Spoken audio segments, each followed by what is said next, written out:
Renault ने क्या वाकई अच्छा काम किया है? डस्टर ने इतना वक्त क्यों लगा दिया? सही प्राइसिंग आएगी? हाइब्रिड वर्जन क्रेटा और सेल्टॉस को टक्कर दे पाएगा? सभी जानेंगे इसी वीडियो में। मैं हूं आपकी होस्ट पाखी और मैं अमित, एंड आप देख रहे हैं आज कार गुरु। डस्टर कैसी लगी गुरुजी? डस्टर अच्छी तो लगी देखने में, ये बात तो बिल्कुल सही है, क्योंकि जो डेचिया की डस्टर थी यूरोप में बिकने वाली, उसके मुकाबले जो इंडिया की डस्टर थी रेनो की डस्टर, वो कहीं ज़्यादा फीचर रिच है, ज़्यादा प्रीमियम मटेरियल का इस्तेमाल किया गया है। और सीरियस सच्चे शब्दों में कहूँ तो डस्टर ने चौंकाया है उन लोगों को जो ये उम्मीद लगा कर बैठे थे कि डेचिया वाली आएगी जो थोड़ा सस्ती वाली है वो आएगी, जबकि ऐसा नहीं हुआ।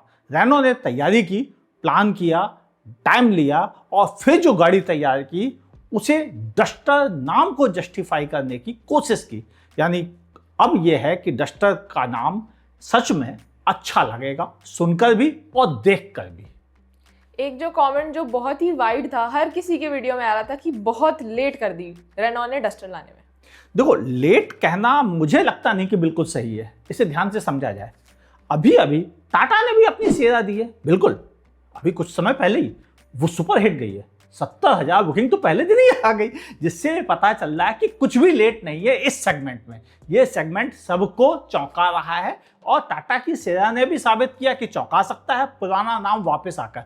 तो डस्टर भी तो पुराना नाम है, तो वो अगर वापस आ रहा है तो भी चौंका सकता है। यानी अभी देर एक्चुअली में शायद नहीं हुई है, ये कम से कम सेरा ने साबित किया। और जब सेरा कर सकती है तो डस्टर भी कर सकती है। अगला सवाल है कि आपने तो पास से देखी है डस्टर, फिट एंड फिनिश कैसी लगी आपको? काफी बेहतर है। मतलब रेनो की अभी तक की जितनी भी गाड़ियां थी, उन गाड़ियों के साथ सबसे बड़ा चैलेंज यही था कि वो क्वालिटी, फिट, फिनिश में जापानीज, कोरियन से बहुत पीछे चल रही थी। और इवन कुछ मामलों में तो वह इंडियन ब्रांड से भी पीछे चल रही थी, जिसको लेके लोग थोड़ा परेशान थे, निराश थे। मगर रेनो को पता था कि अगर उसे इंडिया मार्केट में वापस जगह बनानी है तो उसे इन सब का साथ लेकर ही चलना पड़ेगा, इन सब के साथ कॉम्पीट करना पड़ेगा। तो उन्होंने अपनी क्वालिटी पर रियली वर्क किया है। और जो वेरिएंट हम लोगों को दिखाया गया उसका नाम है आइकॉनिक। वो वेरिएंट एक्चुअली में बहुत ज़्यादा अच्छी फिनिश के साथ था। हालांकि अभी तक कंपनी ने किसी भी वेरिएंट के बारे में ऑफिशियली खुलकर कुछ भी नहीं कहा है, सिवाय इंजन ऑप्शन के बारे में बताने के, बस। इसीलिए मैं कह रहा हूं कि अभी और पत्ते खुलने दीजिए। लोअर वेरिएंट कैसे होंगे ये पता नहीं है, लेकिन जो दिखाया गया वो लाजवाब था। डीजल ना देके कहीं बहुत बड़ी भूल तो नहीं कर दी, या फिर आगे के लिए कुछ मतलब सरप्राइज छोड़ा है? देखो, ऐसा नहीं कह सकता कि डीजल ना है तो आप सर्वाइव नहीं कर सकते। अगर ऐसा होता तो grand vitara, Victoris, Hyryder, Elevate, Kushaq, Taigun जैसे ब्रांड ये भी अच्छा कर रही हैं। और मैं बहुत अच्छा तो नहीं कहूँगा, लेकिन फिर भी काफ़ी लोग अच्छा कर रहे हैं, जैसे ग्रैंड विटारा, विक्टोरस या हाई राइडर, ये तो बहुत ही अच्छा कर रहे हैं, जबकि इनके पास कोई डीजल ऑप्शन नहीं है।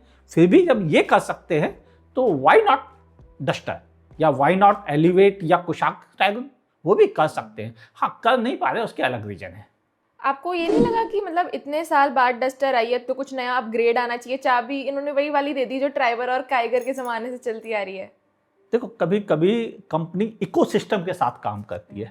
उसे लगता है कि वो नई तरह की चाबी तैयार करेगी, उसका नया फ्रीक्वेंसी सेटअप, नए उसकी कोडिंग करेगी तो उसका इन्वेस्टमेंट बढ़ जाएगा। तो कंपनी इस मौके पे ये कोशिश में लगी रहती है कि थोड़ा खर्चा भी कम रहे, क्योंकि उसे कंपटीशन का सामना करना पड़ता है। और इस कंपटीशन मार्केट में इस समय लगभग 65,000 से लेकर 75,000 कारें बिक रही है सेगमेंट में।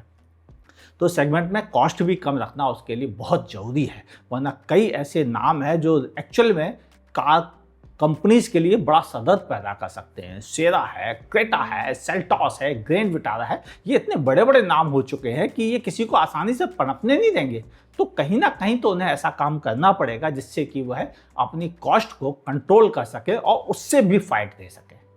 हम देख रहे हैं कि जैसे दिवाली तक आएंगी उसकी प्राइसिंग, तो आपको नहीं लगता कि बहुत ही लेट कर दी रेनॉ ने? तब तक डस्टर लोग भूल जाएंगे और नई बुकिंग करा लेंगे। मुझे लगता नहीं कि लगभग ऐसा होगा। ध्यान समझे, पहले पूरी बात को समझना जरूरी है। कंपनी ने जो टाइमलाइन दी है उसे भी समझना जरूरी है। डस्टर के साथ उन्होंने कहा है कि आप बुकिंग कर सकते हैं अभी, और जो आज बुकिंग करेगा 21,000 देकर उसको बेनिफिट मिलेगा प्रायोरिटी डिलीवरीज में। यानी कंपनी को शक है कि कि उनकी कारों पर वेटिंग हो सकती है। हालांकि रेनो के पास बहुत बड़ा प्लांट है, लेकिन फिर भी उन्हें डाउट है, तो उस डाउट को लेकर वो प्रायोरिटी बुकिंग का फायदा ले रहे हैं। उन्होंने ये भी कहा है कि वह मार्च में प्राइसिंग अनाउंस करेंगे। ध्यान समझे, प्राइस अभी अनाउंस नहीं हुई है, मार्च में अनाउंस की जाएगी और अप्रैल से वो डिलीवरीज स्टार्ट करेंगे। लेकिन 1 लीटर ई-टेक इंजन और 1.3 लीटर GDI टर्बोचार्ज इंजन, उसकी डिलीवरी स्टार्ट करेंगे। लेकिन जो हाइब्रिड है वो अभी बहुत दूर है, उसका दिवाली में होगा। उसका कंपनी कह रही है कि हम दिवाली के आसपास करेंगे। हो सकता है दिवाली में बुकिंग स्टार्ट कर दें, हो सकता है दिवाली में डिलीवरी स्टार्ट कर दें, हो सकता है दिवाली में प्राइसिंग अनाउंस करें। अभी यह क्लियर नहीं किया गया है। Okay, Creta and Seltos will have a tough competition now. ये कमेंट ऐसा थ्रू आउट है जो मैं काफी लोगों के वीडियो के अंदर देख रही हूँ। एक्चुअल में क्या है कि क्रेटा सेल्टॉस को टफ कंपटीशन देना बहुत मुश्किल है। जब उनको कंपटीशन देने की बात आएगी तो क्रेटा के पास एक लीगेसी है, एक फैन बेस है। हालांकि डस्टर के पास भी फैन बेस है, लेकिन फैन बेस टाटा के सिएरा के पास भी था। लेकिन उसके बावजूद क्रेटा जैसे लीगेसी प्रोडक्ट को, या जो एक कल्ट की तरफ बढ़ता चला जा रहा है, उसको बीट करना मुश्किल है। लेकिन हाँ, एक अच्छा मार्केट कवर कर लेगी, इसमें तो डाउट कम ही हो रहे हैं, बशर्ते प्राइसिंग सही आए। क्योंकि सारा खेल आज के दौर में प्राइसिंग का है। कोई ये नहीं कह सकता कि हम प्राइस ज़्यादा रखेंगे उसके बावजूद ज़्यादा सेल करके दिखा देंगे, ये नामुमकिन है। तो अगर डस्टर को सचमुच में इन कंपनीज के साथ अपनी सेल के नंबर्स को रिस्पेक्टफुली नंबर पे लाना है, तो उसे प्राइसिंग में थोड़ा तो दबना पड़ेगा। एक कमेंट आया है कि I need a 4x4, please bring it. Not all choices are same. India needs 4x4. Come with 4x4 and 4x2 option and let the customer choose the product he wants. अगर हिंदी में बोल दो तो बाकी सबको समझ में आ जाएगा। ये कहना चाह रहे हैं, इस बात का तात्पर्य ये है कि उन्हें 4x4 का ऑप्शन चाहिए। वो चाहते हैं कि ब्रांड 4x4 और 4x2 दोनों ऑप्शन रख दें ताकि कस्टमर खुद चूज कर पाए कि उसे किसके साथ जाना है। अगर 4x4 की बात आए तो हमें मार्केट को भी समझना पड़ेगा। इंडियन मार्केट में, जैसा मैंने पहले ही आपको बताया है, कि 65,000 से लेकर 75,000 कारें इस सेगमेंट में बिक रही हैं। और इस सेगमेंट में जब इतनी ज़्यादा कारें बिक रही हैं, तो भी 3 कंपनीज 4x4 तो नहीं, लेकिन ऑल व्हील ड्राइव सेटअप के साथ आती हैं। एक है ग्रैंड विटारा, विक्टोरस और तीसरी है हाई राइडर। इन 3 कंपनीज भी मिलकर ऑल व्हील ड्राइव की केवल 150 यूनिट के आसपास ही बेच पा रहे हैं। यानी इस दौर में जब 75,000 कारें बेच रहे हो और उनमें 150 केवल, मतलब कितना बड़ा हिस्सा है, ये बेच पा रहे हो, तो कोई कंपनी सैकड़ों करोड़ों रुपए लगाकर 4x4 क्यों डेवलप करेगी? 75 पीस बेचने के लिए, 100 पीस बेचने के लिए? इससे ज़्यादा बिकेगा ही नहीं, क्योंकि मार्केट साइज छोटा है। सेंटीमेंट हमारा कह रहा 4x4 भी दे दो, ये भी कर दो, 5,000 रुपए में लॉन्च कर दो। सोचना आसान है, कहना भी आसान है, लेकिन एक्चुअली डिमांड नहीं है। डिमांड होती तो ये 150 की जगह कम से कम 10,000 कारें बिकती। एक्चुअल में इंडिया की सड़कें अच्छी हो गई हैं, इसलिए कस्टमर 4x4 खरीदना ही नहीं चाहता, या ऑल व्हील ड्राइव इस सेगमेंट में खरीदना ही नहीं चाहता। इसीलिए तो सिर्फ 150 बिक पा रही है। अगर खरीदना चाहता तो इनके नंबर ज़्यादा होते, और फिर शायद रेनो भी इस बारे में शायद सोचती, या और कंपनीज भी सोचती। क्रेटा क्यों अपना मार्केट लूज करती? उसे भी पता है कि कोई डिमांड नहीं, सेल्टॉस को भी पता है कोई डिमांड नहीं, टाटा को भी पता है कोई डिमांड नहीं, तभी तो उन्होंने प्लान ही नहीं किया। हाइब्रिड के साथ जो इंजन आएगा, वो क्या लगता है, वो कुछ कमाल करेगा? मतलब वो सेल्टॉस एंड क्रेटा को टक्कर दे पाएगा? देखो, बात ये नहीं क्रेटा सेल्टॉस को टक्कर दे पाएगी। क्रेटा और सेल्टॉस दोनों में ही हाइब्रिड नहीं आता है। फिर भी अगर आप ध्यान से देखें, क्रेटा जिनमें हाइब्रिड आता है उनसे ज़्यादा बिकती है। जैसे ग्रैंड विटारा, टोयोटा का अपना हाई राइडर और विक्टोरस, ये 3 गाड़ियां हाइब्रिड के साथ पहले से ही भारतीय बाजार में मौजूद है। मगर कीमत का जो अंतर है ना, वो कस्टमर को इस सेगमेंट में जाने ही नहीं देता है। ऊपर से रेनो ने जो अनाउंस किया है, ये 1.8 लीटर GDI इंजन के साथ बड़ा हाइब्रिड है, जिसकी कीमत डेफिनेटली टोयोटा के हाइब्रिड से ज़्यादा हो सकती है। तो ऐसे दौर में ये कार उतने नंबर में नहीं बिक पाएगी जितने नंबर में इंडियन खरीदना चाहेंगे। तो क्रेटा सेल्टॉस को केवल इस कार के थ्रू या हाइब्रिड के थ्रू टक्कर देना मुश्किल है, लेकिन हाँ, मार्केट में सहारा जरूर मिलेगा इन 3 तरह के इंजन ऑप्शन देने से। हालांकि उनकी hybrid technology dual motor based है, जो मेरे हिसाब से थोड़ा अच्छी टेक्नोलॉजी है। थोड़ा ज़्यादा समय, कंपनी का कहना है कि 80% टाइम आप ईवी पे चला पाओगे। मुझे प्रैक्टिकली तो नहीं लग रहा, लेकिन हो सकता है कुछ कंडीशन में 80-60% अभी अगर चल जाती है तो भी काफ़ी बचत हो जाएगी उन लोगों के लिए जिन्हें हाइब्रिड पे जाना मजबूरी है, यानी वो डीजल नहीं ले सकते, ऐसे दिल्ली एनसीआर में चलने वाले लोग, तो उनके लिए ये एक अच्छा ऑप्शन जरूर हो सकता है। 2-3 कुछ ऐसे रीजन बता दीजिए टू प्रेफर डस्टर ओवर इस सेगमेंट में जो गाड़ियां हैं उन पे। डस्टर का लुक थोड़ा अलग है, वो सीधा और सेल्टॉस की तरह भारी भरकम नहीं लगती है, सटल है। दूसरा, अच्छे व्हील, अच्छी पकड़ वाली गाड़ी होने की संभावना है।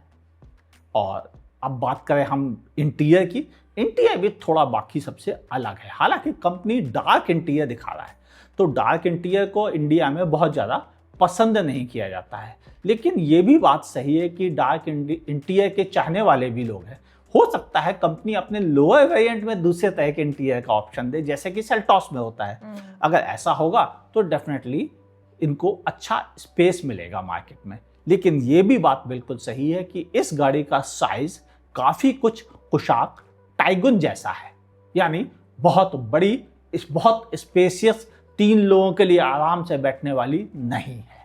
तो मुझे लगता है कि क्रेटा सेल्टॉस को बीट करना थोड़ा मुश्किल होगा डस्टर के लिए, लेकिन ऐसा नहीं है कि वो अपनी जगह नहीं बना पाएगी। मुझे लगता है डस्टर रीजनेबल जगह बना लेगी और शायद इंडियंस में, थोड़ी लोगों में एक कौतूहल पैदा कर सकती है, थोड़ी पसंदीदा बन सकती है। और सबसे बड़ा फ़ायदा जो है वो डीलर्स को होगा, क्योंकि डीलर्स को लगेगा कि इस डस्टर के आने से उनका जो बिजनेस काफ़ी समय से तकलीफ में था वो थोड़ा ग्रो करेगा और डीलर्स के चेहरे पे स्माइल आएगी जरूर।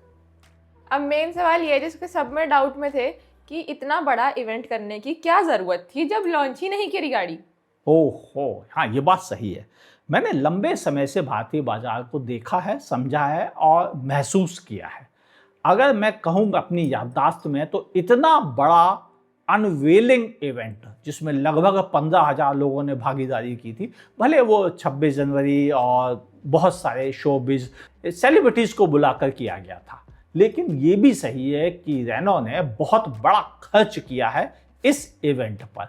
ऐसे दौर में ये बात काफ़ी हद तक सही है कि इतना बड़ा इवेंट अभी मैंने लंबे समय से नहीं देखा। लेकिन इस इवेंट की तुलना अगर मैं एक छोटे इवेंट से करूं जिसका मार्केट पर बड़ा असर हुआ था, कि यानी वो गाड़ी जब अनाउंस की गई थी तो पूरे इंडिया बाजार में, मुझे याद नहीं आ रहा कि कोई ऐसा व्यक्ति बच गया था जिसने इस बारे में सुना ना हो। वो छोटा इवेंट था मगर उसने इम्पैक्ट बड़ा किया था। ये बड़ा इवेंट था और शायद उस इम्पैक्ट के बराबर नहीं है। लेकिन वो गाड़ी कौन सी थी? अगर आप जानना चाहो तो थोड़ा दिमाग दौड़ा लो, या मैं बता दूं, वो थी नैनो। नैनो बहुत छोटे स्केल पे इवेंट किया गया था, लेकिन उसका इम्पैक्ट इतना बड़ा था कि पूरे जनमानस पर उसने अपनी असर डाल दी थी। तो डस्टर बड़ा इवेंट किया गया, लेकिन उसका इम्पैक्ट नैनो जैसा भी नहीं है। लेकिन ये भी सही है कि बड़ा इवेंट होकर कंपनी और उससे जुड़े हुए लोगों को काफ़ी जोश मिला है, और उस जोश का फ़ायदा उनकी सेल पर थोड़ा तो दिखना चाहिए। बस यही था आज का आखिरी सवाल। लेकिन अभी भी काफ़ी बातें हैं जिन्हें डस्टर के बारे में समझना पड़ेगा। डस्टर सबसे ज़्यादा अगर बिकेगी तो मेरा मानना है वो 1 लीटर इंजन के साथ बिकेगी। और प्राइसिंग का अनुमान देना भी ज़रूरी है, क्योंकि ये ज़रूरी है कि हम इंडियंस समझें कि कंपनी के दिमाग में क्या चल रहा है। कंपनी इसे हिट करने के लिए हाथ पैर मार रही है, लेकिन उसे ये भी पता है कि मार्केट कॉम्पिटिटिव है। यहाँ पर 2 ही चीज़ों से खेला जा सकता है, या तो बहुत अच्छा एवरेज मिले जो शायद मारुति की गाड़ियाँ दे देती हैं, या फिर बहुत ज़्यादा फीचर रिच और क्वालिटी मटेरियल मिले जो कोरियन ब्रांड्स दे देते हैं, फिर या सेंटीमेंट और सेफ्टी मिले जो ऑलरेडी टाटा महिंद्रा दे देते हैं। ऐसे कंडीशन में कंपनी को सब कुछ देना पड़ेगा, जो बड़ा मुश्किल है। उसका 1 लीटर इंजन जिसमें कि वह मैनुअल ज़्यादा बेचना चाहता है, और वो इंजन के साथ अगर प्राइसिंग सच में, जो मेरा एक्सपेक्टेशन है, क्योंकि 1 लीटर इंजन सस्ता है, गाड़ी बड़ी है और अगर लोअर वेरिएंट कम फीचर्स के साथ होंगे तो शायद रेनो 8,99,000 रुपये में उसका बेस वेरिएंट दे सकती है। और फिर जब ये टर्बो चार्ज और DCT वाले ऑप्शन आएंगे तो कीमत डेफिनेटली बढ़ेगी।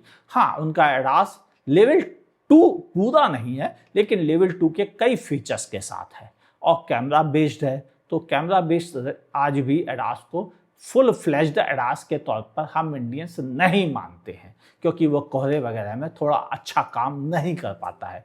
ये भी एक रीजन रहेगा कि कंपनी को वो सेल नहीं मिल सकती जो एडास चाहने वाले लोग अपनी टाटा की गाड़ी या फिर हांडई किया की गाड़ियों या फिर अभी हाल में मारुति ने भी अपना एडास दिया है उससे कॉम्पिटिट कर पाएगी। ये थोड़ा सा माइनस पॉइंट है, लेकिन ये भी सही है कि ना से अच्छा है उन्होंने एडास दिया।